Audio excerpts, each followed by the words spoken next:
I'm Roman Yossi of the Nashville Predators. I'm Dante Fabro of the Nashville Predators. This is Philip Forsberg of the Nashville Predators. I'm Colton Sissons of the Nashville Predators. I'm Eustace Aros of the Nashville Predators. You're listening to the Renegades of Puck with Crazy Charlie. Welcome to the Bunker. Welcome to the Renegades of Puck podcast. I'm your host and captain, Crazy Charlie Saunier. And before we get to the No Half Step in hockey coverage, first let me direct you to our home website, renegadesofpuck.com.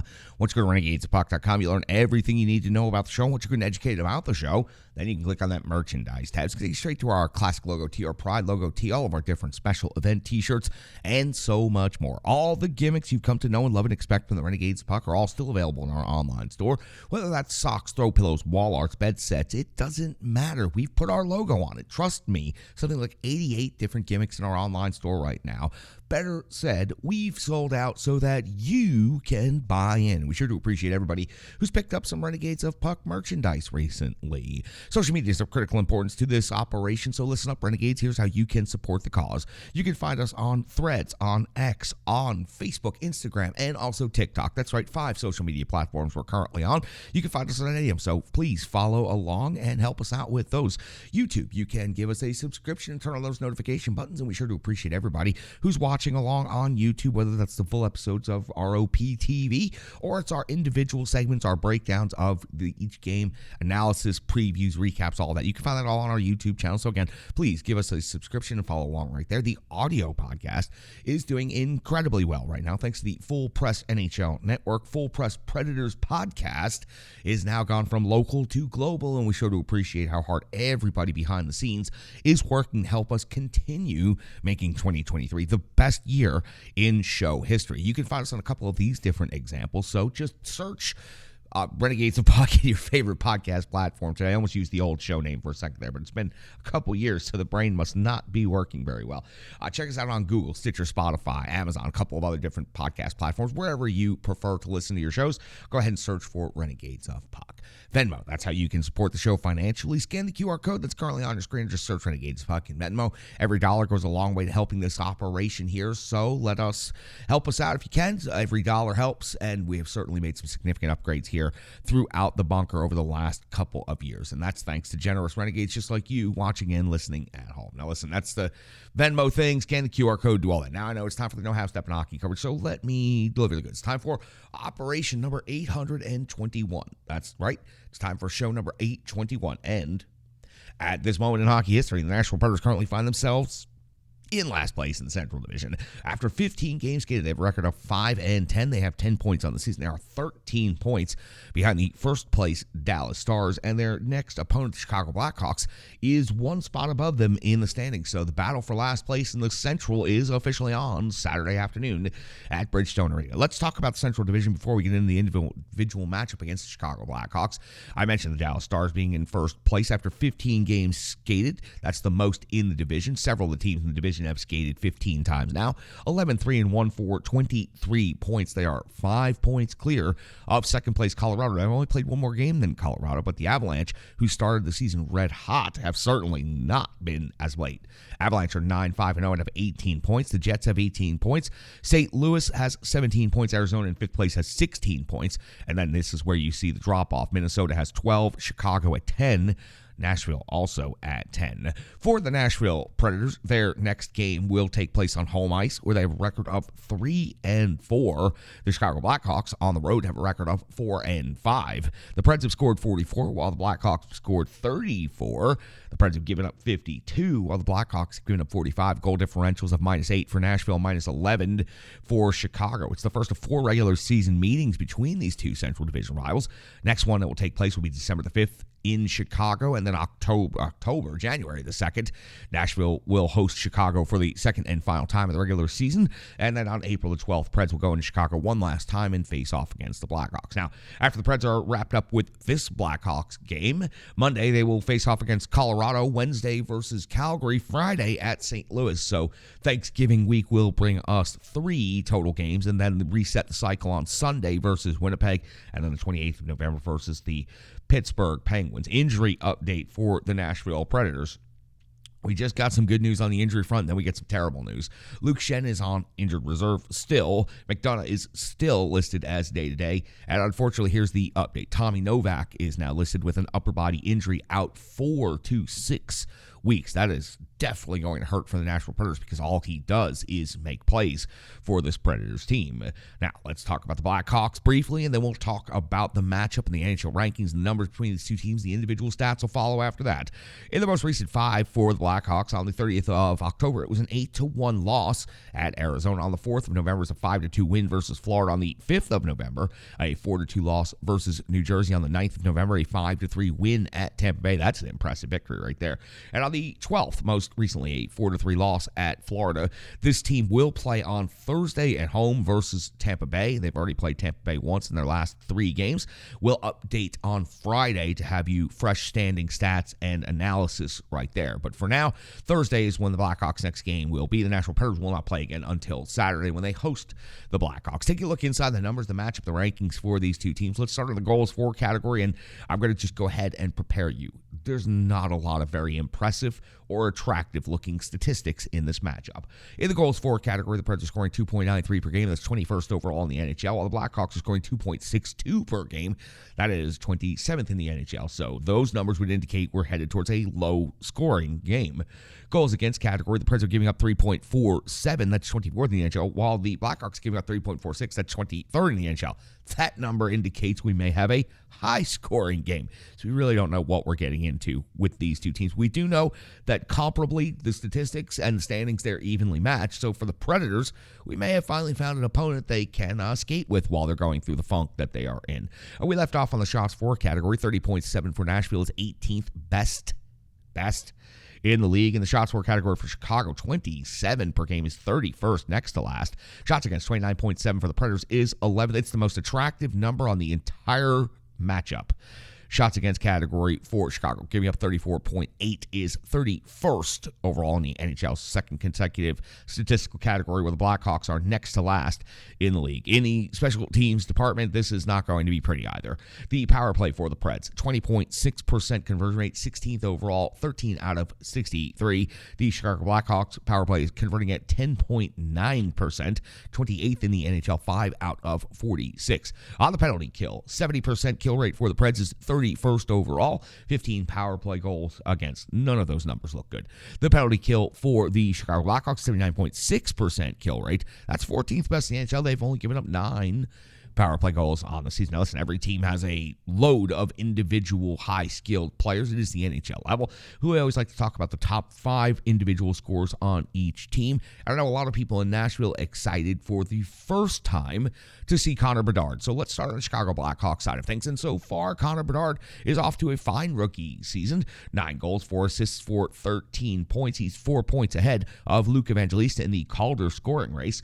Perry is at 3-5 for 8. Everyone will enjoy booing him. Foligno, 2-6 for 8.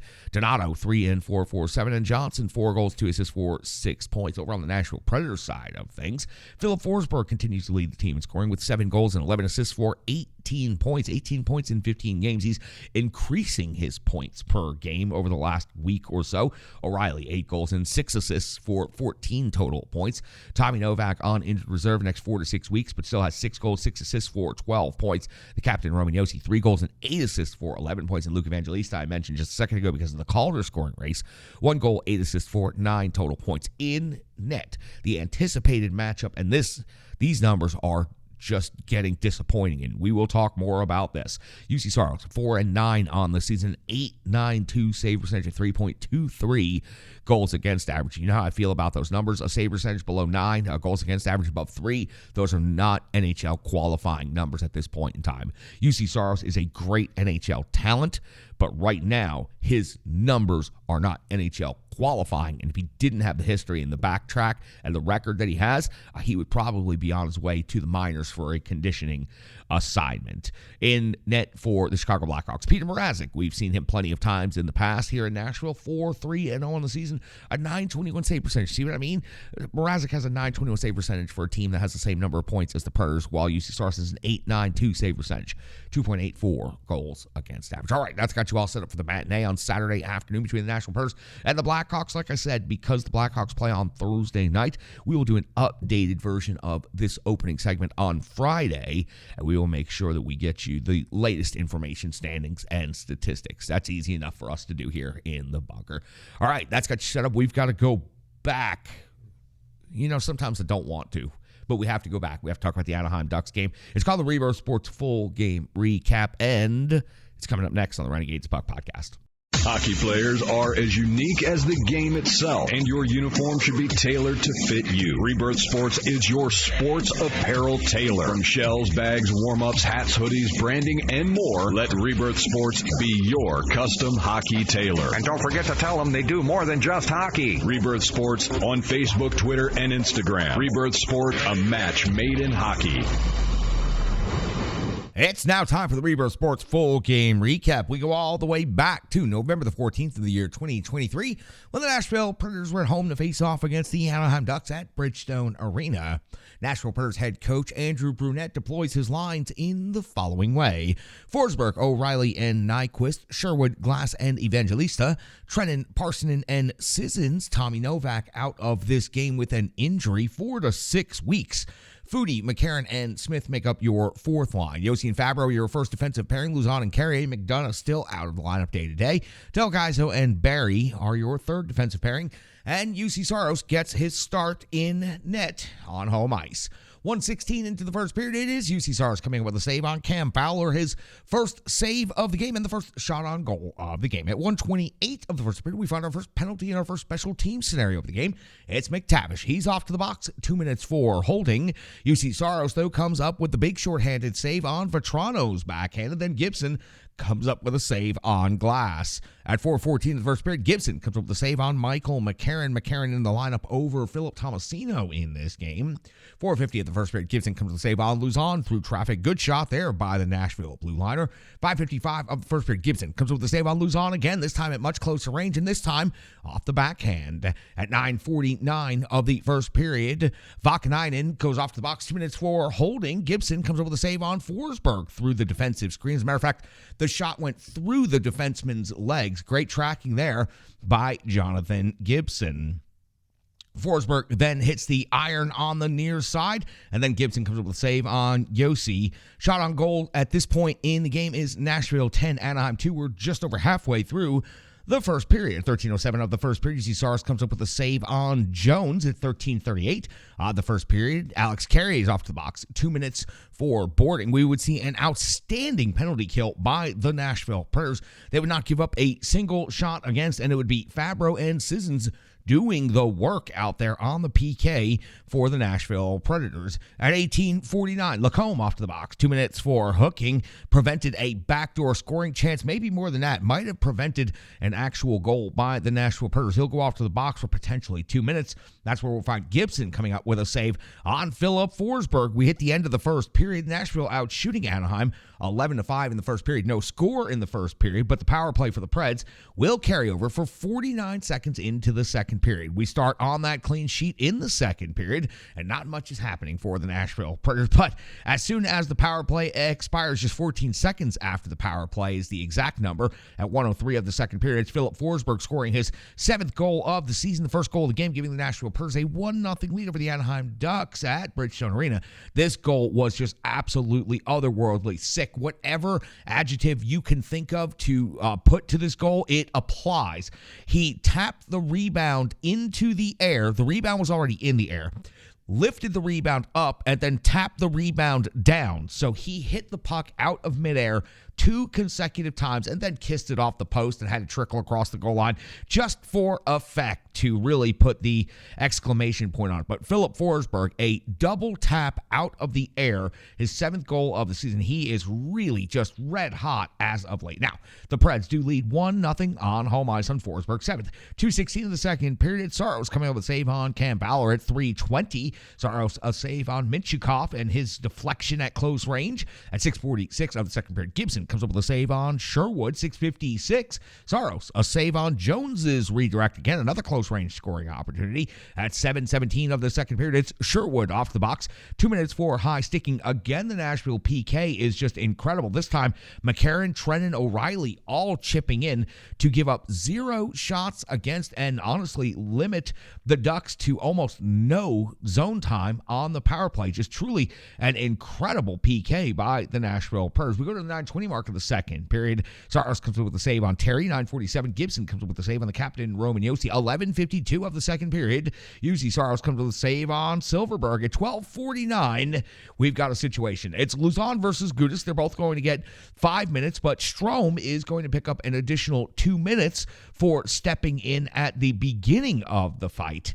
Gibson's going to come up with a save on Glass's jam attempt at close range, but then the captain, Roman Josi, after great zone time by the Nashville Predators and some solid passing, this would come at the end of a long period of control for the Preds. The captain, Roman Josi, fires away from out high, a just bomb of a shot. His third of the season goes into the top shelf far side, giving the Predators a 2-0 lead in the second period at Bridgestone Arena. 14:55 of the second period. Gibson comes up with a save on Barry, plus the follow-up by Yakov Trenin. Trenin back in the lineup, getting an opportunity here. 16:21, we see McCarron versus Johnston, and it got more strange than that because the fight was fairly benign, pedestrian, but then Johnson, I guess, still had some energy left. Johnson goes ahead and takes a swipe at Dante Fabro, knocking Fabro down and getting himself a 10-minute misconduct. I honestly wish the ref would have given him just an additional 2 instead of the 10. The 10 doesn't hurt anybody, and the Ducks were fine without Johnston in the lineup for 10 minutes. The Preds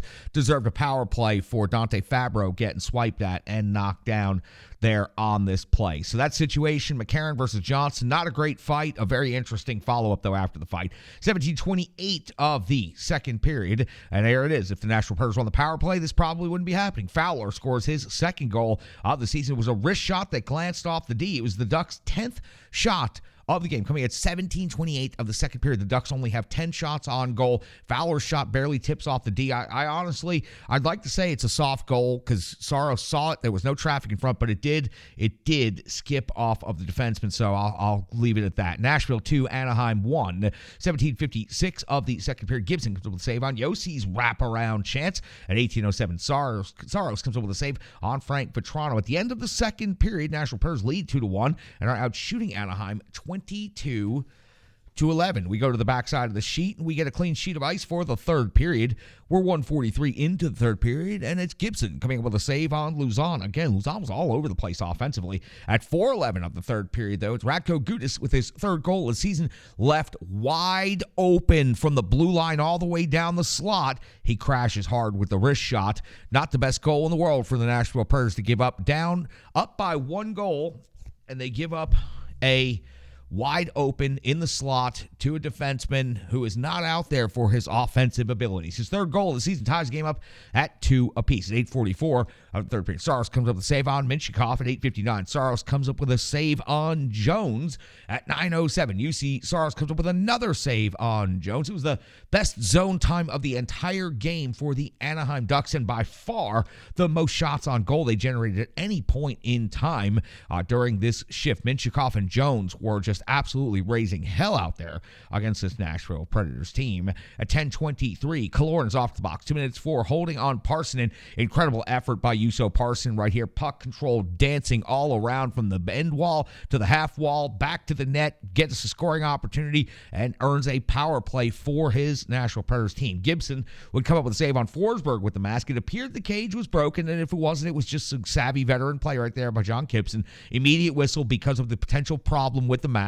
The mask did come off as well. The Nashville Predators would be unable to generate any more good scoring chances on that power play opportunity. At 12:42 of the third period, Gibson comes with a save on Trenin at close range. 14:28, Gibson a save on Barry's long shot. 14:59, Gibson another save on Trenin. But at 16:09 of the third period, it's Vakinen, his first goal. He's a long shot through traffic after the Nashville Predators were sloppy with the puck in their own zone. Nashville is now down 3-2 at home ice. 16:44 of the third period. Citizens off the box. 2 minutes for slashing. An outstanding PK. The Ducks were just happy to see the 2 minutes expire. 0 shots against for the third time in this game. The Nashville Predators held Anaheim's power play to 0 shots on goal. At 19:15, we finally hit the empty net scenario for the Nashville Predators. And at 19:55, we find an insane scramble, multiple whacks, but nothing goes in the net.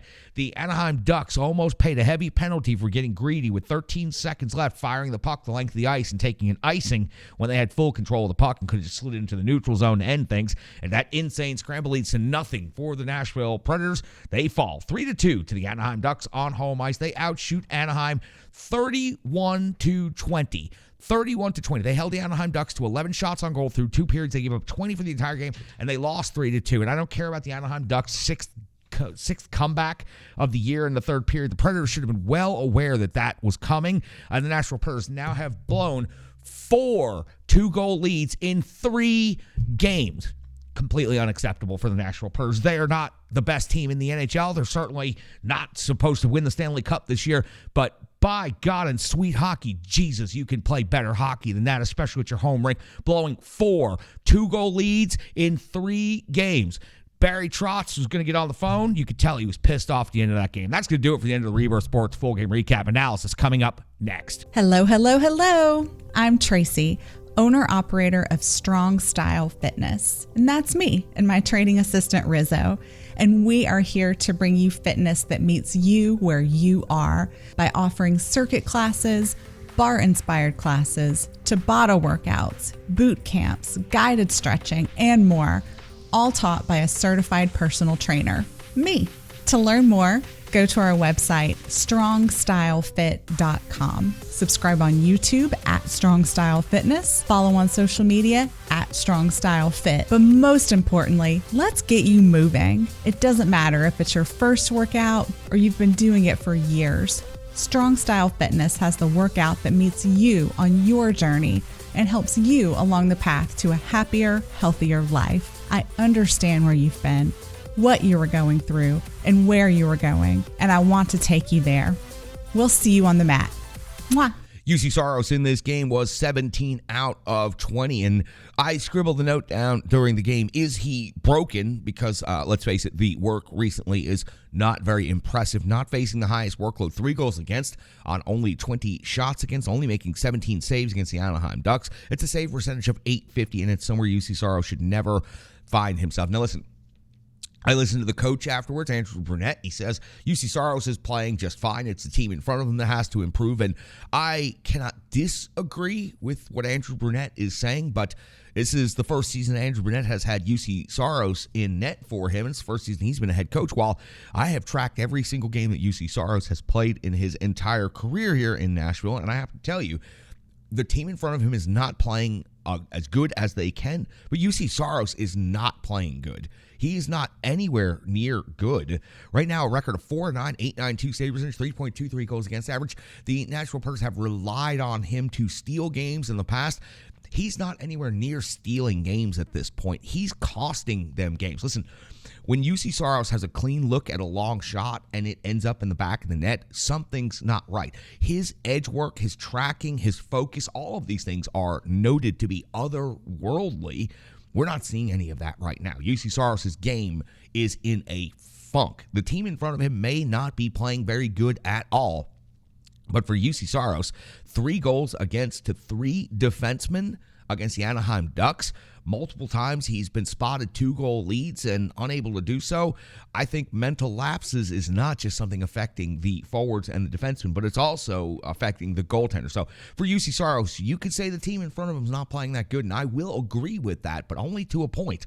UC Saros is also not playing very good hockey, and he needs to improve these numbers immediately. I've said it before. I've gotten to the breaking point with UC Saros one other time, and it was right around Thanksgiving again, where his numbers were absolutely just down in the basement of the NHL, and then he started to improve, and he was a Vezina finalist that season. So I'm not going to beat this up too badly, but again, Andrew Brunette says the team in front of him is not playing good. I say none of them are playing good.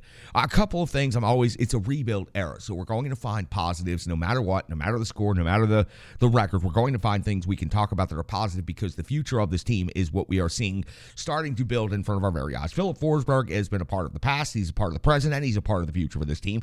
Picked up another goal, red-hot streak as of late. Now 7 on the season, 18 points in 14 games. Also threw 6 shots on goal, which led the Nashville Predators in this game, and generated 3 hits, was second on the team, and he's been physically just dominating players out there and shooting the puck and just ripping it all all over the ice, 21-20 in total ice time, 7:39 in power play ice time. Philip Forsberg was highly noticeable all over the ice, hit a post another time, so he was ripping the puck all over the place. Ryan O'Reilly picks up 2 more assists, 4 shots on goal, 23:02 in total time on ice. That's the most for any of the forwards. And for Ryan O'Reilly, he just keeps on going about his business out there. He's been great for this Nashville Predators team. Nobody thought Ryan O'Reilly would have 8 goals and 14 points overall at this point in the season, just 15 games in. So for Ryan O'Reilly, Philip Forsberg, they are continuing to have chemistry and success. And Nyquist on their line also picked up an assist in this game. The captain, Roman Josi, I'll give him credit in this one. He picked up a goal, and that was just simply a bomb under the bar. 27-28 in total time on ice. The captain, Roman Josi, certainly trying to get his team back in this thing and certainly trying to get his team victory, just unable to do so. The rest of the squad was just not nearly up to his level. Now, I do want to point out one positive before we just kind of take it the other direction. Yakov Trenin back in the lineup after being a healthy scratch. I will give him credit after being completely non-existent in every single game that he has skated this season. Last night was the first time that I thought Yakov Trenin was at least a shadow of what he used to be. Got a couple shots on goal. I was very happy to see that. Only credited with 2. He missed another one, so 3 shot attempts and 2 hits in this game in 15-21 total time on ice. But it was just a feeling that Trenin was more back to his normal self. He was engaged physically. He was certainly bringing the jam and going to the hard areas. And for Trenin, this is a good sign. Listen, I've always liked him as a player. I've always thought that he would have a spot with this Nashville Predators team, but lately, without being able to produce anything, it's been tough to just pen him into the lineup. This game allows Andrew Brunette to continue putting Trenin in the lineup to go ahead and work these things out. And Trenin gets back in. Tomasino does not. McCarron ends up in the lineup. But again, Michael McCarron is helpful in the lineup. Again, given opportunities, Michael McCarron is not the problem. He has been doing well when given the chances. And mental lapses. I've heard this phrase now from the coach, Andrew Brunette. What is going on with this Nashville Predators team that in the middle of games with 2-goal leads, they suddenly mentally just shut down? They have to break through this in the next couple of days before they face off against the Blackhawks and then use that Blackhawks game to gain some confidence on home ice. Since they left for the CMA road trip, it has been just an absolute disaster out there on the ice. The Preds before that, aggressive, pushing the play, firing pucks up the middle of the ice, looking to spring players for breakaways, and scoring. They're not doing any of that anymore. As a matter of fact, they've gone into a shell. They are just staying in their own zone. They can't get the puck out. And mental lapses is what head coach Andrew Brunette uses as his phrase in this particular situation. Mentally, for whatever reason, the Nashville Predators just don't seem dialed in and focused at this point in time. Thanksgiving is coming up in just a couple of days. If the team doesn't get a little more mentally focused, a little more with it, and get a little more jam in their game by Thanksgiving, well, then Barry Trotz, who you saw on the broadcast looking honestly quite pissed off at his team, might start picking the phone up just a little bit more. But the mental lapses, they have to find a way. They have an extra couple of days to practice. Maybe they have an extra couple of days just to take a day off and get away from the rink. But whatever it is, they need to sit down and they need to talk about it, figure it out, work with whoever they need to work with, then get out there on the ice and apply. But the mental lapses simply cannot continue for this Nashville Predators team. They have blown 4 2-goal leads in recent action. That's going to do it for the analysis portion of things, because anything else is just a pile on, and I'm going to pile on a little bit when we close out. So let's take a break from piling on, and we'll return to that after these messages from Stripe Digital and our other incredible sponsors right here on the Renegades of Puck podcast. The digital environment can be quite intimidating, time-consuming, and cumbersome, especially with all those other areas that need attention at your business, and that's why Stripe Digital Solutions is here to help. I know, because that's exactly what Stripe Digital Solutions did for me and the Renegades of Puck. From designing my home website and helping me create my merchandise to special event posters, brand building, and social media management. But it's not just that, it's so much more. Stripe Digital Solutions has helped me every step of the way. From startup to full-time operation, Stripe Digital Solutions has been there to assist and advise every single step of the journey. In today's fast-paced world, the path to success is having a strong digital partner, and nobody is better in the trenches than Brandy and Stripe Digital Solutions. Get the solution before it's even a problem with Stripe Digital Solutions. Welcome back in Renegades of Puck podcast. Time for the good, cold, hard numbers of the box score. Forsberg scored a goal for the Nashville Predators. Yossi scored a goal for the Nashville Predators. That's it against Anaheim. When it comes to the assist side of things, Ryan O'Reilly had 2 that led the Nashville Predators. Nyquist chipped in with 1. On the defensive side of things, Alex Carrier also picks up an assist in this game. Shots on goal, it was Philip Forsberg leading the team with 6. Ryan O'Reilly had 4. Jeremy Lauzon also had 4.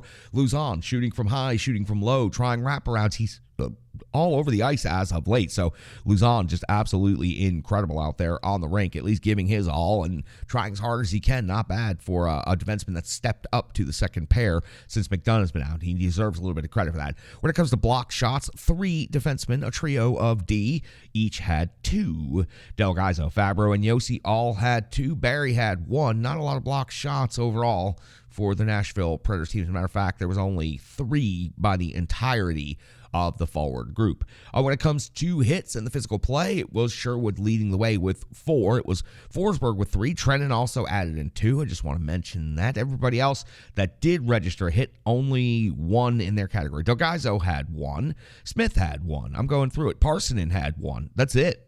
Nashville Predators not very physical. I guess an Anaheim Ducks team that won, they had a 2-goal lead over and was getting chippy and physical 2 fights there early in the game. It didn't continue on physically, though. I was very surprised by that. Time on ice leaders, it's going to be O'Reilly, 23:02. That's a very high number for a regulation game at home. 21:20 by Philip Forsberg, 20:42 by Nyquist. Nobody else over 20 minutes on the forward side of things, and that's good. McCarron at only 9:14, but he did sit in the box for 5 minutes. Sherwood at only 8:07 played in this game. Something's not right about Sherwood playing such limited amount of time.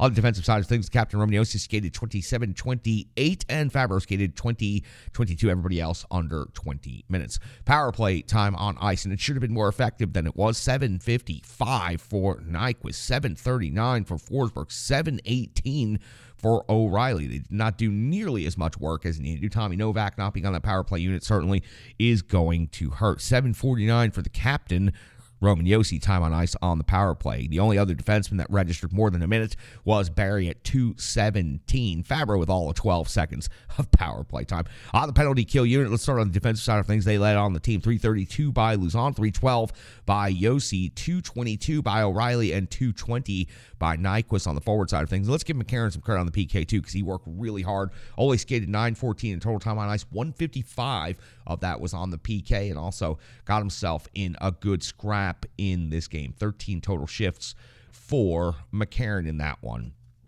That's going to do. Oh, no. UC Saros is still there. I was going to say, that's going to do it for the box score. And then I saw the circles and the boxes down here over UC Saros. 17 out of 23 goals against, 14 even strength save, 2 power play, 1 shorthanded save. And again, not impressed with his recent work, whether the team in front of him is playing good or not. UC Saros is not showing the technical capabilities that we all know he can put on display. So that is going to do it for the box score. Let's close this show out. It's time to put this one away. It's been some frustrating hockey as of late, hasn't it? It's really been kind of frustrating, and mostly the reason it's been frustrating, I think we can all agree, during our rebuild era, losses, they're going to come. They're going to happen. Good things are going to happen. Bad things are going to happen. The Preds are going to make some plays. They're going to miss some plays. And the results are going to be kind of up and down and wild. That's what a rebuild means. But even in a rebuild, even at the worst of times for your franchise, you do not expect the team to blow 2-goal leads on home ice. They have blown, since being back home, 2 games. They've blown 3 2-goal leads. They've blown 4 2-goal leads in total of recent action. But just since being home, they were up 2-0 against Arizona and 4-2 against Arizona before losing 7-5. They're up 2-0 against the Anaheim Ducks, and then they gave up 3 goals to defensemen, including Radko Gudas, who the Nashville Predators fan base has not liked ever since the cheap shot on Roman Yossi when he was with Florida a couple of seasons ago. But to give up 3 goals to 3 defensemen against the Anaheim Ducks, blow another 2-goal lead, that's why you heard for the first time a little bit of booing at Bridgestone Arena last night. Listen, it's not time for booing. It's a rebuild. Everybody's been asking for a rebuild. Everybody's been begging for a rebuild. And, well, you got your rebuild. This is what it's going to look like when there are some injuries involved and some inconsistencies and mental lapses. But this is what a rebuild is. This is what it feels like, and this is why the Nashville Predators organization leadership has put off going through this for so long. It's like 2003 was the last time the Preds were off to such a rough start to the season. And it's not going to get a whole lot better. The Preds are probably going to find themselves near the bottom of the Central Division this season, but they have room to improve, and it's the compete level. It is the focus and the drive and the energy and the jam. These are the things that, regardless of score, regardless of results, Nashville Predators fans will continue coming out to the rink to see, will continue flipping on the broadcast to see. The reason they're starting to get frustrated and upset is because when the Predators were in a rebuild, let's use that 2003 example real quick. This works perfectly. In 2003, you could drive to downtown, park for $5 in an asphalt lot that was right next to the side entrance to Bridgestone Arena, then the Gaylord Entertainment Center. You could walk right in the side door. You could get some cheap concessions, relatively cheap beer, a decent price ticket, $10 to $15 for a third level for Section 303, where I used to sit. Then you could go enjoy a good, hardworking Barry Trotz Nashville Predators team as they went out there and they either won 3-2 or they lost 2-1. But you would always get a consistent effort, and you would leave the rink thinking like, wow, saw a good hockey game tonight. The team tried. Now, I don't know how much it's going to cost you to get into the rink anymore, because the ticket prices since the 2017 run have just become astronomical. It's not just the Predators. It's across the board. It's the entirety of all of professional sports. Ticket prices have become too inflated. You have priced the general fan completely out of the building, and now the fan that's just making a business transaction, they're going to be quicker to turn on you. They're going to be quicker to boo you. They're going to be quicker to jump on the internet and voice their displeasure when they paid $125 for a lower bowl ticket plus $30 for a parking spot, $12 for a beer. They're making a business transaction. You have lost your loyalists who could afford the Loyal Legion, that great wall full of pucks and names, all those people who kept their money invested in you when the league was locked out. You've lost virtually all of them. They're still watching. They're still following along. They just damn can't afford to come to the games anymore. So you have fans in the rink that are there on a business transaction, and they're going to continue getting more frustrated. They're going to continue showing their asses out there at the rink. There is no doubt about that. So for the Nashville Predators, what can they do to turn that around and start to win those fans over? Do what they did the second half of last season, the last quarter of last season. Start playing hard again. Start playing with speed. Start playing with some good physical power out there on the rink, and get your mental focus back. It's not acceptable at this point in time. 15 games in the season, you don't want to be too critical on the analysis, but we're almost one quarter of the way through the schedule for 2023-2024, and the Nashville Predators sit in last place. That's fine. I can deal with the results not being what anybody else really wants, but I cannot deal with the team continuously blowing 2-goal leads and not putting up a full effort out there. It is maddening to see. I hope with the extra break, the extra days off this week, they get an opportunity to really refocus. Andrew Burnett was very confident that this team would play better, it would refocus, and they would be ready to wipe out the memories of this Arizona game and this Anaheim game. Tough week for the Nashville Predators, no doubt about that. All right, listen, that's going to do it for Operation Number 821. Back in the bunker later this week with updated standing stats and a new pregame analysis for the Nashville Predators Chicago Blackhawks. But we wanted to get the show out as quickly as possible so we can get all of that analysis and that ranting and that raving in and out of the way and then move on. Operation Number 821 is in the books. I sure do appreciate each and every one of you for watching and listening out there at home. Let's rephrase that. I appreciate your listenership and viewership. I appreciate each and every one of you. That's all. That's just it. There's probably more to it than that, but I appreciate your support. Thank you so much. I'm your host and captain, Crazy Charlie Saunier. Stick taps, love, and respect.